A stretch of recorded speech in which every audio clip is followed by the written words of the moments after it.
Hi everyone, எல்லாருக்கும் வணக்கம். I am Vishnupriya, உங்கள் tarot trader. Today universe message என்ன வந்திருக்கு அப்படின்னு பார்க்கலாம்.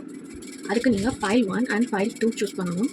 ஃபைல் 1 சூஸ் பண்ணுறவங்களுக்கு என்ன மெசேஜ் அப்படின்னு பார்க்கலாம். இவங்க இப்போது தற்காலிகமாக நல்ல சூழ்நிலையில் இல்லை அப்படின்னு சொல்லி கார்டு சொல்லுது. இவங்களுக்கு நிறையா திறமை இருக்கும், ஆனால் மித்தவங்களுக்கு பயந்து அதை யூஸ் பண்ண மாட்டாங்க. ஆற்றலும் திறமையையும் வீணடிச்சிட்ருக்காங்க அப்படின்னு சொல்லி சொல்கிறாங்க. தேவையற்ற சுமையையும் வலியையும் இவங்க சுமந்துட்டுருக்காங்க. ஸோ அதை நீங்கள் மாற்றிக்கணும், அது உங்கள் லைஃப்க்கு நல்லது அப்படின்னு சொல்லி சொல்கிறாங்க. இப்போதைக்கும் கிரக சூழ்நிலை சரியில்லாமல் இருக்கிறதுனால நீங்கள் கண்மூடித்தனமாக யாரையுமே நம்பக்கூடாது அப்படின்னு சொல்லி சொல்கிறாங்க. எந்த ஒரு முடிவு எடுக்கிறது அப்படின்னாலும் பெரியவங்களையும் அனுபவம் நிறைந்த ஒரு பர்சனையும் கேட்டு நீங்கள் முடிவு எடுக்கணும் அப்படின்னு சொல்கிறாங்க. இது தற்காலிகமே. கிரக சூழ்நிலைகள் சரியான உடனே சீக்கிரமாக உங்களுக்கு ஒரு நல்ல மாற்றம் கிடைக்கணும் இந்த கார்டு சொல்கிறாங்க யூனிவர்ஸ் மெசேஜில்.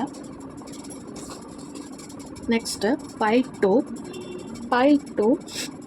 இது பிறரை இந்த ஃபைல் 2 சூஸ் பண்ணுறவங்க பிறரை சார்ந்து இருப்பீங்க அப்படின்னு சொல்கிறாங்க. அதே மாதிரி கருவுறுதல் பிரச்சனை இந்த கார்டு சூஸ் பண்ணுறவங்களுக்கு இருக்கும். ஃபைல் 2 சூஸ் பண்ணுறவங்க இருந்தீங்கன்னா அவங்களுக்கு கருவுறுதல் பிரச்சனை இருக்கும்.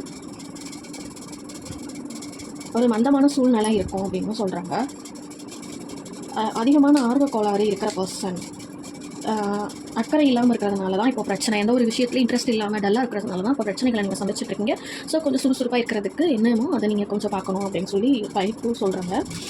உறவு நிலையிலையுமே நிறைய பிரச்சனைகளை இந்த கார்டு ஃபைல் 2 சூஸ் பண்ணவங்க சந்திச்சுட்ருக்காங்க. ஐ மீன், ஒரு பர்சன் நம்ம கூட இருந்துட்டு பிரிஞ்சு போயிருப்பாங்க, திருமண முறிவு ஏற்பட்டுருக்கலாம், இல்லை கருவுறுதல் பிரச்சனை இருக்கும். இந்த கார்டு சூஸ் பண்ணுறவங்களுக்கு இயற்கையாகவே நிறையா ஸ்ட்ரெஸ்ஸில் இருக்காங்க. அதை யார்கிட்ட சொல்கிறது, எப்படி வெளிப்படுத்துறது அப்படின்னு தெரியல. ஸோ நீங்கள் மித்தவங்க கிட்ட பகிர்ந்துக்கிறணும். உங்களுக்கு பிடிச்ச பர்சன், இல்லை ஃப்ரெண்ட்ஸ் சர்க்கிள், இல்லை ரிலேட்டிவ்ஸ், நம்பிக்கையான பர்சன் கிட்ட நீங்கள் பகிர்ந்துக்கிறணும். மனசில் எந்த ஸ்ட்ரெஸ்ஸையும் வச்சுக்கக்கூடாது. வச்சுக்கிட்டீங்க அப்படின்னா மேலும் அதோட தாக்கங்கள் இருந்துக்கிட்டே இருக்கும் சொல்லி ஃபைல் 2 சொல்கிறாங்க. அதே மாதிரி மாதவிடை பிரச்சனைகள், ஹார்மோன் சமநிலையாக இருக்காது. ஸோ நல்ல ஒரு ட்ரீட்மெண்ட் நீங்கள் எடுத்துக்கணும். பெரியவங்க கிட்ட எந்த ஒரு விஷயத்தையும் கலந்து ஆலோசிக்கிறது ரொம்ப நல்லது. உங்கள் நம்பிக்கையான பர்சன் கிட்ட நீங்கள் எந்த விஷயத்தினாலும் ஷேர் பண்ணுங்கள். ரொம்ப க்ளோஸாக எனக்கு இவங்க ஓகே அப்படின்றவங்க கிட்ட உங்களுக்கு ஸ்ட்ரெஸ்ஸான விஷயங்களை ஷேர் பண்ணி உங்கள் மனசில் இருக்கிற பாரத்தை நீங்கள் குறைச்சிக்கோங்க. மனசு இறுக்கமாக வச்சுருக்கிறதுனாலே உடம்போட சூழ்நிலை இப்போ சரியில்லாமல் இருக்குது. ஸோ அதுலேருந்து வெளியில் வரதுக்கு முயற்சி பண்ணுங்கள் அப்படின்னு சொல்கிறாங்க.